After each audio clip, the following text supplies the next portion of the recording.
Oh putain, le truc il s'est démangé. Oh merde. Ah merde. On est en train de biner la luzerne, les crasses.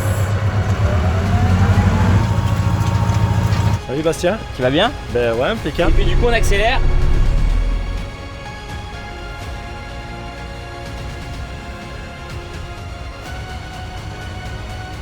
Oula.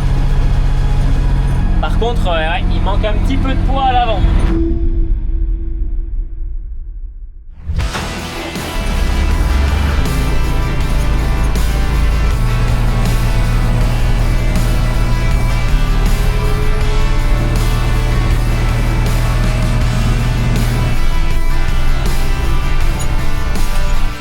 Bon, bah vous avez compris ce qui va se tramer.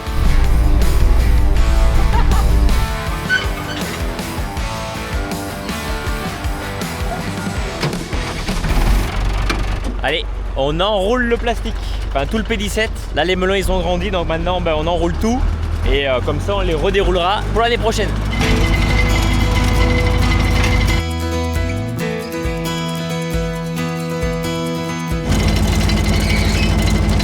Donc là on vient de faire 3 raies, on avait l'arrosage dans les courgettes, maintenant c'est terminé, on va arroser les melons. La semaine dernière on a tout biné, sauf qu'il n'a pas plu une goutte. Regardez, l'engrais il est encore là quoi. Là le tuyau était branché pour les courgettes, maintenant on a changé de tuyau, on a mis celui-là et on va le brancher ici. On le purge pour nettoyer toutes les merdes, voilà.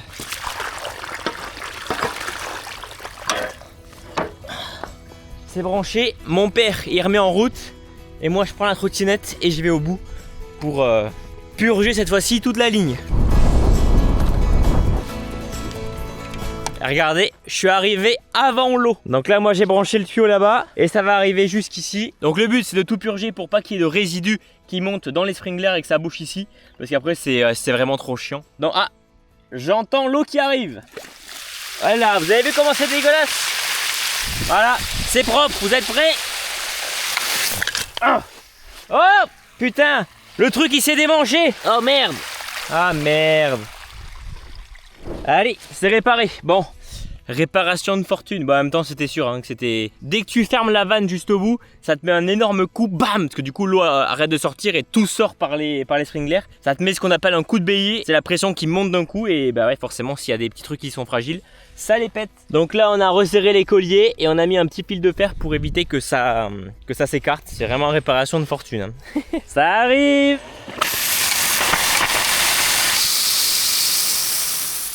Et forcément il faut que celui-là il soit bouché. Ben évidemment c'est là où il y a le plus de merde. Donc toute la merde s'accumule ici.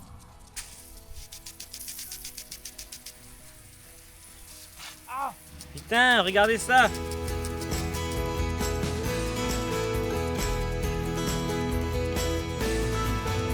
Bon, salut tout le monde, j'espère que vous allez tous super bien. On se retrouve pour une nouvelle vidéo. Bon, vous avez déjà vu quelques petits passages hein. Ce matin j'ai un petit peu filmé. Donc déjà ce matin, qu'est-ce que j'ai fait? J'ai ramené le Valtra à La Garrigue. Donc La Garrigue c'est le concessionnaire classe, là où on a notre nouvelle épareuse. Je vous en parlerai un petit peu plus tard parce que là on est mardi. Je récupère le tracteur du coup donc demain mercredi avec l'épareuse tout attelée, tout ce qu'il faut. Donc il y a du binage à faire aujourd'hui, c'est vraiment le travail principal. Et de toute façon demain et après-demain ça va être épareuse. Donc les amis, n'hésitez pas à laisser ce petit pouce bleu, à vous abonner. On approche des 500 000 et je vous prépare quand même une petite surprise pour les 500 000 abonnés. Donc voilà, n'hésitez pas à vous abonner, à tous les nouveaux, bienvenue à tous. Et ceux qui ont l'habitude, ben merci encore une fois de suivre les vidéos à chaque fois.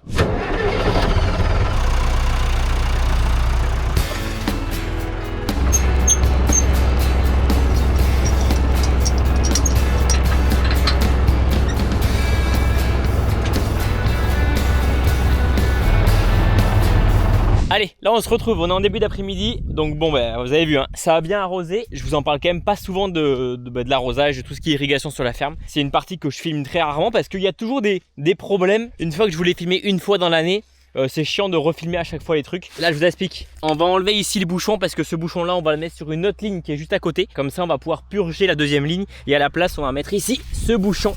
Vous avez vu, c'est bouché, tac. Toujours sympa de faire ça à une main. Oh là là. C'est sympa hein. Voilà, donc cette partie là elle a été arrosée. Maintenant il reste ici. Regardez, là c'est les melons. Et là, comme ils annoncent une semaine, 37-38 degrés, enfin bref, du beau temps de fou. Donc d'ailleurs, j'ai vu, il y en avait qui ont commencé à moissonner. Ouais, il y en a déjà qui ont commencé à battre. Donc de l'orge du côté de Toulouse, là, enfin même dans le Gers, j'ai vu, ça a démarré. Donc bah ouais, les moissons, c'est déjà bientôt. Hein. Ah!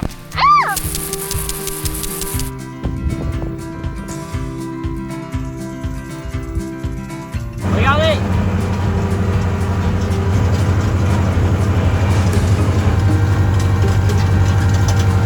Bon allez, je vous reprends. Là mon père était en train de biner. Maintenant c'est mon tour. On est en train de biner la luzerne. En fait pour expliquer, la luzerne, on l'avait broyée. Et on voulait la biner, sauf que c'était impossible. Ça faisait que bourrer.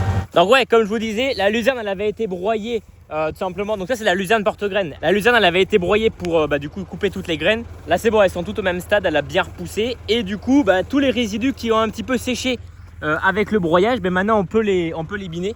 Ça bourre pas, ou enfin voilà, ça fait juste ça quoi, mais c'est largement faisable, on peut largement biner. Mais voilà, c'est quand même un petit peu sale, donc on passe avec ce tracteur et après on ira faire tout le sorgho. De base on voulait pas tout rebiner et il faut qu'il y ait le moins d'impuretés possible, hein. Plus il y aura d'impuretés, plus on aura de pénalité de poids. De la luzerne porte-graine, il faut qu'on ramasse vraiment que la graine quoi. C'est vraiment encore plus indulgent que les céréales.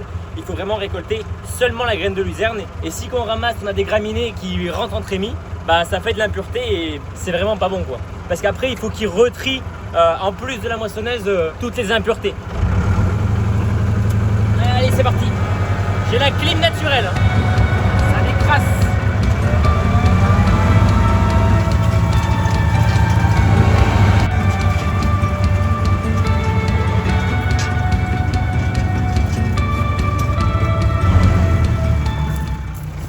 Bon, j'ai presque fini mais pas encore. Et là regardez, j'ai perdu un boulon.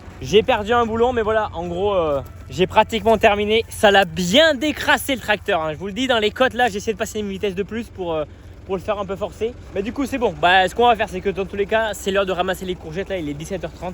On va essayer de réparer ça et si j'ai le temps je reviendrai juste après le finir. Au final on n'a même pas biné encore du sorgho. Le sorgho il est là. Il y en a encore dans 2-3 parcelles et on reviendra après quand on aura fini les courgettes.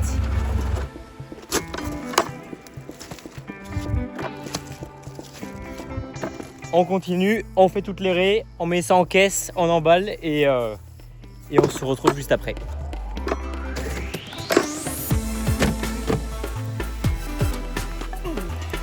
Bon allez, c'est reparti.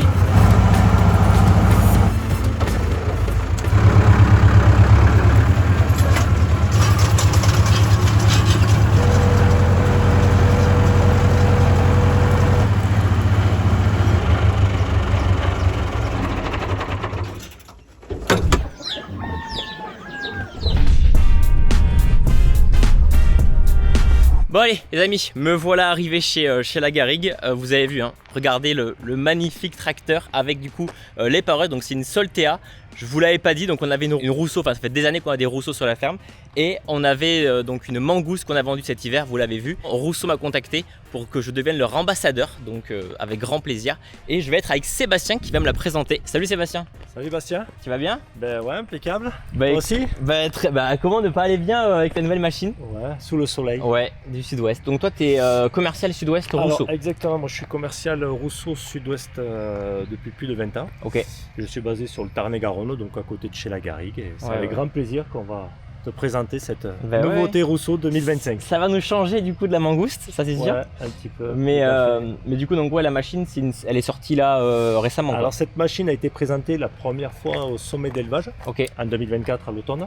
Et on a démarré nous Rousseau la commercialisation au 1er janvier 2025. Ouais. Pour expliquer, normalement donc moi je devais avoir la Soltea, donc c'est la machine que je vais avoir pendant l'année.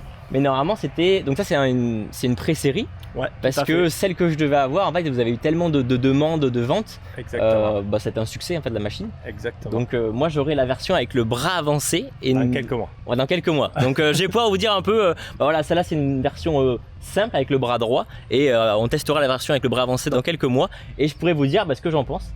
Donc je te laisse me faire un tour. Ouais. Qu'est-ce qui change? C'est une machine adressée à qui? Alors c'est une machine en utilisation Rousseau qu'on vend pour une utilisation annuelle aux environs de 300 heures.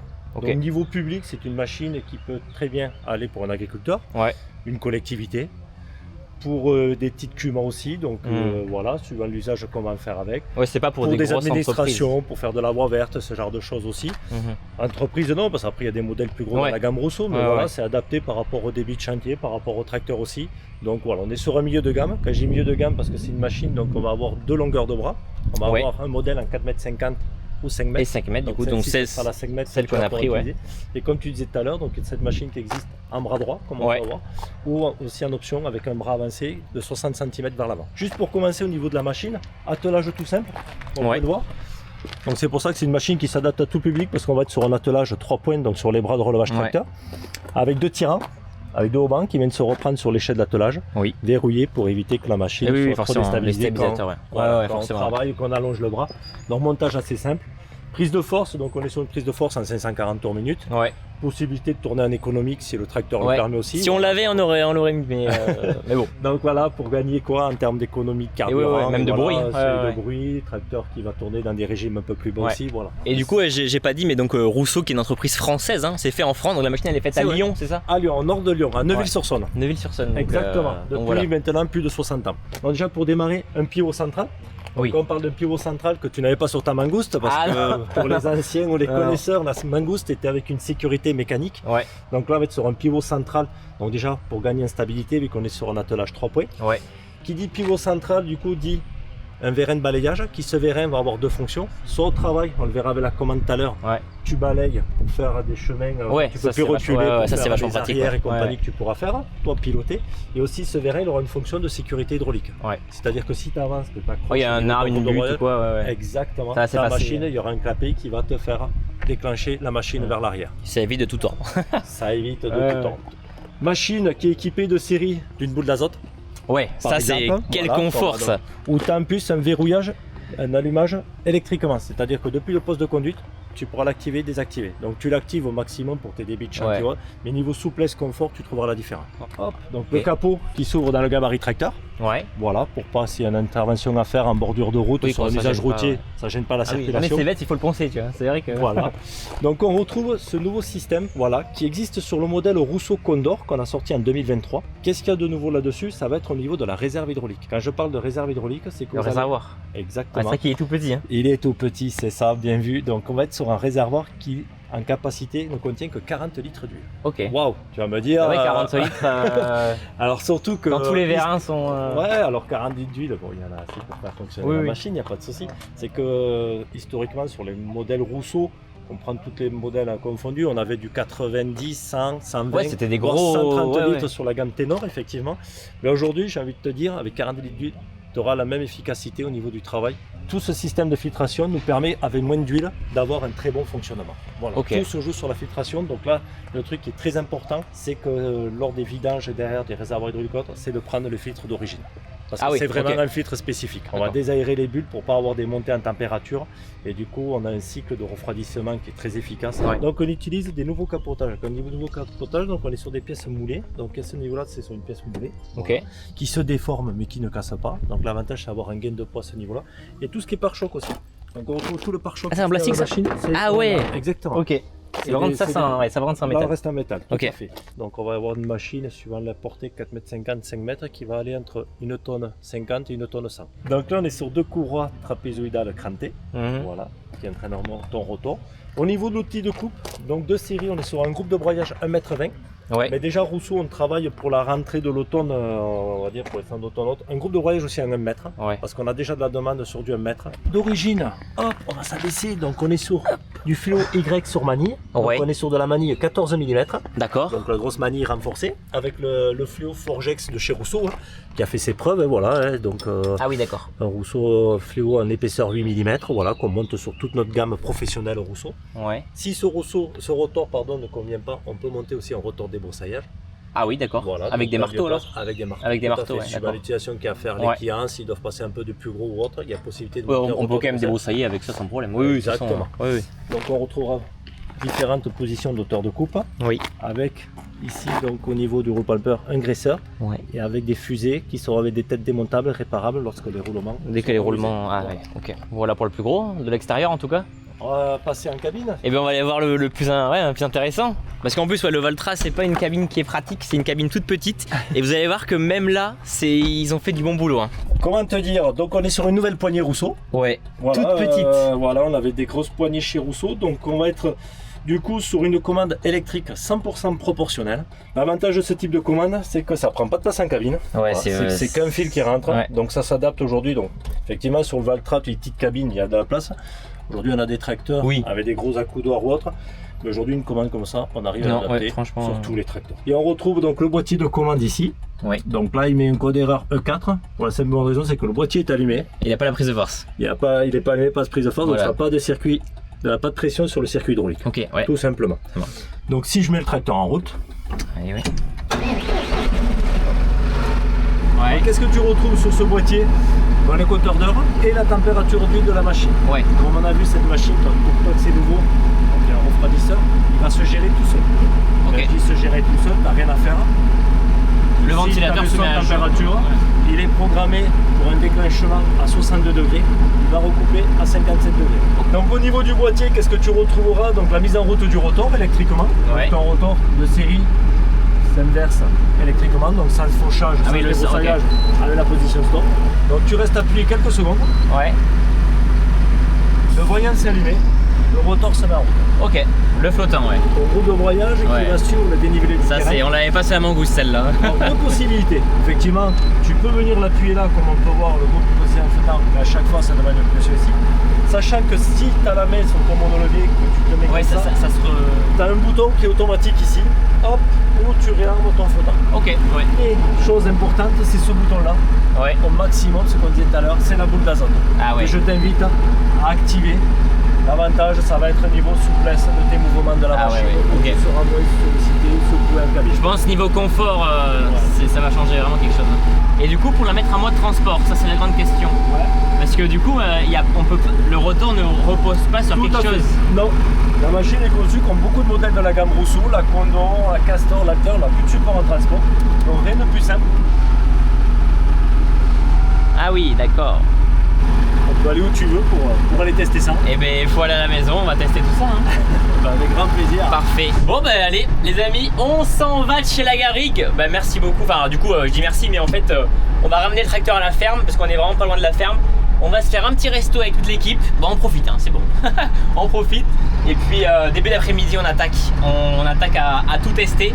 La mise en route, mais trop content, hein, je suis content. Moi les paroisses vous le savez, hein, mais c'est une machine que j'aime énormément et si demain je m'installe sur la ferme, moi j'ai envie d'installer de l'entreprise où je vais passer les paroisses chez des clients ou quoi. Vraiment je kiffe, il y a des classes partout. Bah du coup c'est là où on a acheté la RES. Parce que du coup le vendeur qui travaillait chez la Garrigue, en fait il est parti chez Kubota, enfin chez Manager. Du coup on a acheté le Kubota. Après on a acheté le Valtra parce qu'il était parti chez Valtra. Donc en fait c'est un seul vendeur qui nous a vendu tout le tracteur.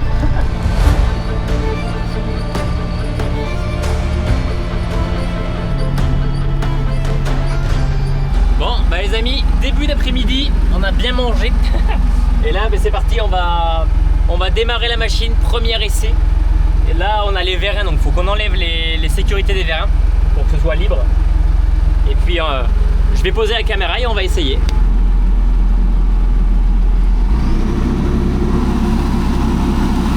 Voilà le voyage. Voilà. Tu vois le tracteur il a accusé un peu déjà. Ah, il a accusé. Les premières herbes. Allez ouais.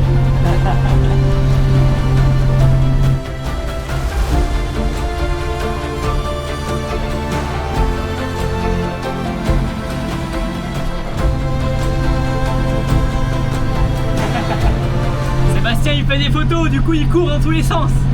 C'est tellement confort avec cette machine. Avec le petit joystick, c'est trop simple. Je joue à un jeu là en fait.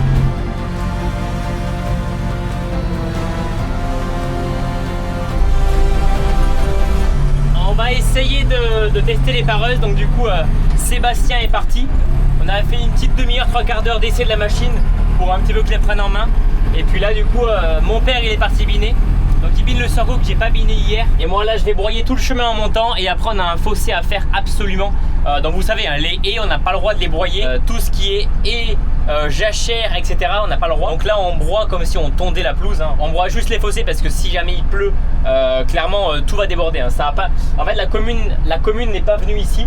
Donc si on le fait pas, bah, il va y avoir de l'eau partout quoi. Allez, donc on active la prise de force. Ok, là ici ça va se mettre en route. Hop. Donc là on est à 62 degrés parce que bah, j'en ai fait un petit peu juste avant. Et maintenant on va pouvoir tout déplier. Donc là c'est pas compliqué, avec le petit joystick. Hop, je vais dans ce sens. Regardez, ici ça tourne. Voilà. En vrai c'est vraiment super simple. Et puis du coup on accélère.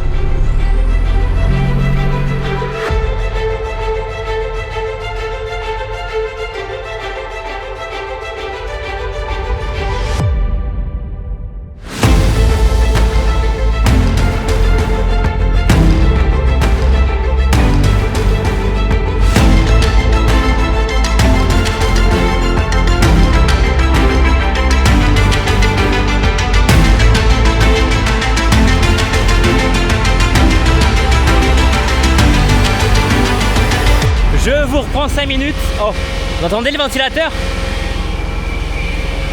On a le ventilateur du coup qui s'est mis en route. Donc bref, je suis en train de l'essayer. Bon alors, mes premiers, on va dire, vrais avis. Bon d'ailleurs mon père, il est en train de biner le sorgho. Et moi regardez, bah, je nettoie, regardez tout ce qu'il y a à nettoyer. Il y en a un petit peu à faire.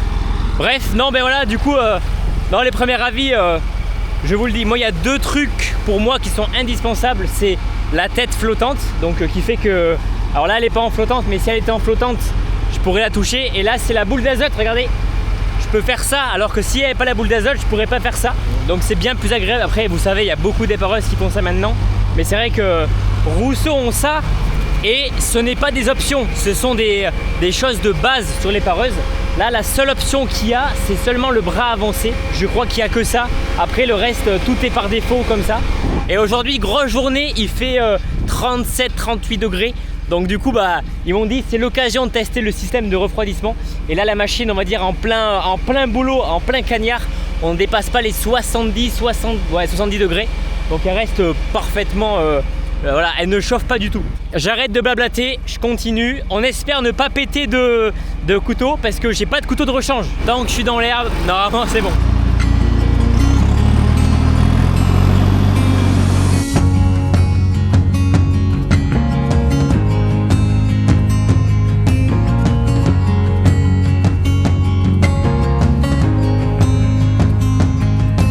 Terminé pour ici. C'est pas complètement terminé mais alors, oh bah il n'y a plus de peinture mes amis, il est pas c'est trop chiant parce que bah tu sais que ça peut pas rester neuf le truc quoi. Terminé pour ici. Bon j'ai fait l'aller-retour là-bas à côté où c'est que mon père est en train de biner.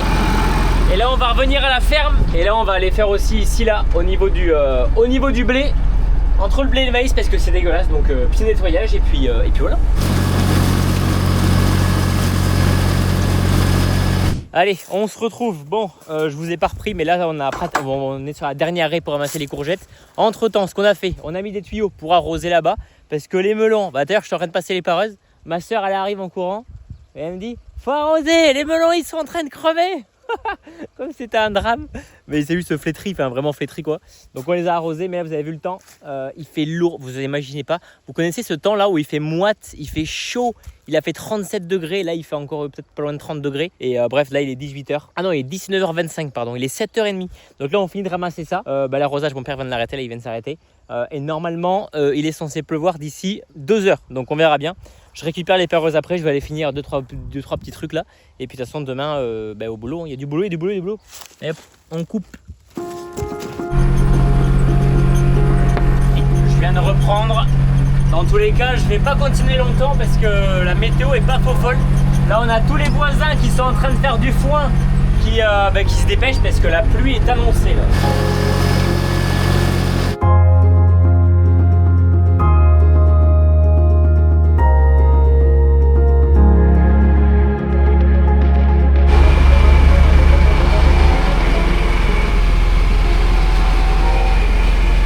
Allez, à demain.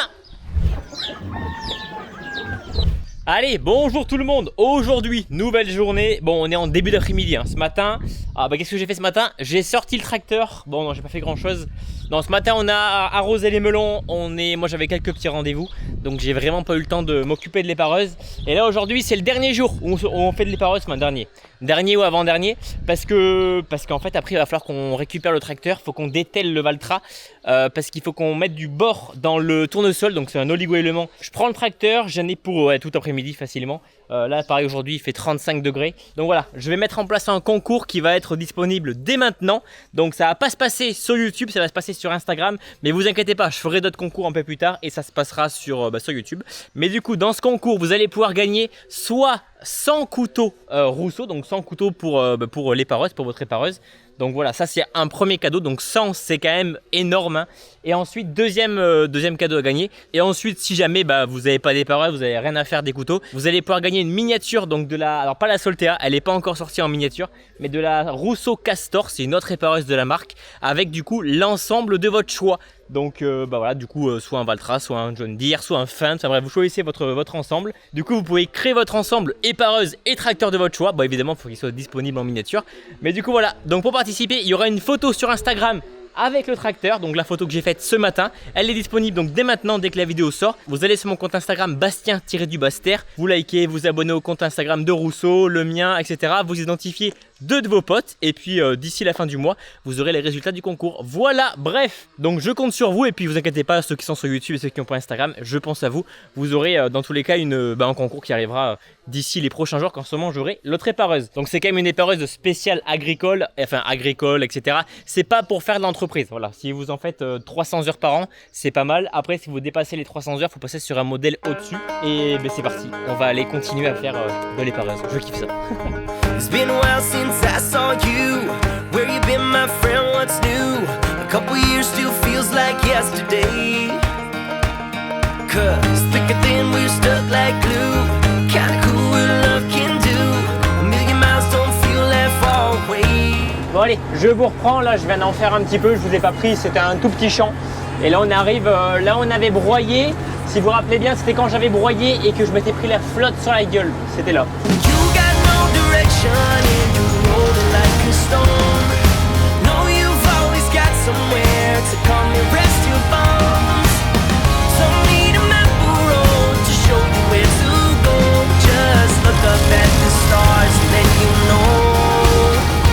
When you're lost and got no place to call your own, follow my footsteps home.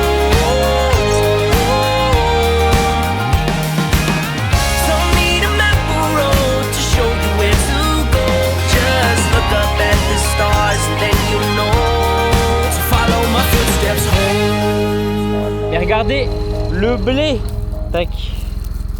Regardez le grain de blé. Bon, il est encore bien gonflé, hein. Il est pas du tout mûr, mais je pense que d'ici moins d'un mois, on le moissonne, hein. Et pour faire les accotements, le bord des fossés, là où je peux pas aller, c'est vachement bien. Je vais super loin. Oh là. Par contre, ouais, il manque un petit peu de poids à l'avant.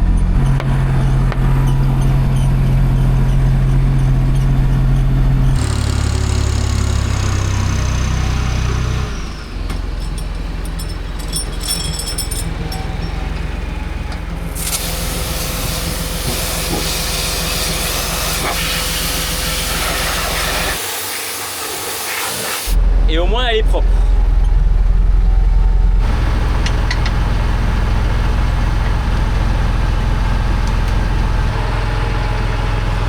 Voilà, c'est enfin dételé. Ça pisse carrément de l'eau. Bref, putain, j'ai un petit peu chaud par contre. Du coup, donc l'épareuse, c'est bon, je l'ai enfin dételé. Ah oui, mais regardez, toute l'eau de la clim. Il m'a quand même dit de la dételer comme ça avec le bras posé. Là, j'ai fermé les vannes pour éviter que la machine, soit elle se referme, soit elle s'ouvre un petit peu et qu'elle bouge. Il y a un lien en description qui vous ramènera vers le site de Rousseau où vous pourrez faire une demande de devis, de renseignements sur la machine, voilà, comme vous voulez. Et puis dans tous les cas, il y a le concours sur Instagram, donc n'hésitez pas à aller faire un tour, c'est Bastien-du-Baster.